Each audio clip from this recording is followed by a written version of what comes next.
Γεια σας, σήμερα θα σας δείξουμε τις ρυθμίσεις μας μέσα στο Bandicam για όσοι είναι καινούργοι να ξέρετε. Λοιπόν, πάμε στο βίντεο, εδώ, επιλέγουμε κάτω ρυθμίσεις, βάζουμε, άμα θέλουμε να βγαίνουν μικρά τα αρχεία μας, βάζουμε 720p. Αν θέλουμε να βγαίνουν σε καλή ποιότητα αλλά θα βγαίνουν λίγο μεγαλύτερο, μπορούμε να βάλουμε ή 1080p ή πλήρες μέγεθος. Εμείς θα το έχουμε 720p. Λοιπόν, αυτά εδώ, αντιγράψτε τα πιστά. Σοβαρά είναι οι καλύτερες ρυθμίσεις που μπορούσα να βρω για μένα.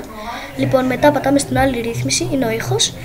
Πρώτα θα βάλουμε Vista Sound για να καταγράφει και τον ήχο, ο οποίος βρίσκεται μέσα, το παιχνίδι δηλαδή. Και μετά εδώ πέρα, αν έχουμε laptop, βασικό πρόγραμμα οδήγησης ηχογράφησης. Ενώ αν έχουμε κάποιο σταθερό υπολογιστή, το βάζουμε Microphone High Definition Audio Device. Οκ, συνεχίζουμε. Αυτές είναι οι ρυθμίσεις μας. Μπορείτε να αντιγράψετε αυτές τις ρυθμίσεις τις οποίες έδειξα. Μετά για την εικόνα έχουμε το πλήκτρο F11 και όλα αυτά.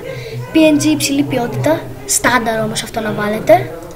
Μετά στην αποθήκευση αποθηκεύετε το που θέλετε. Αυτές είναι οι ρυθμίσεις μας στο Bandicam. Κάνουμε ένα ολόκληρο λεπτό για να το κάνουμε αυτό. Ναι. Άμα έτσι όπως είναι τώρα στην επιφάνεια εργασίας, έτσι, είναι στην οθόνη εδώ. Αν ανοίξετε ένα παιχνίδι, θα κολλάει όσο δεν πάει. Ενώ αν το πάτε εδώ πέρα και πατήσετε εδώ κλικ, τώρα κάνω record, δεν θα το κάνω, δεν θα μπορείτε να κάνετε record την οθόνη εδώ. Θα ανοίξετε ένα παιχνίδι και θα σας εμφανίζει όπως το Fraps FPS εδώ πέρα πάνω στη γωνία και θα είναι καλύτερα. Αυτά.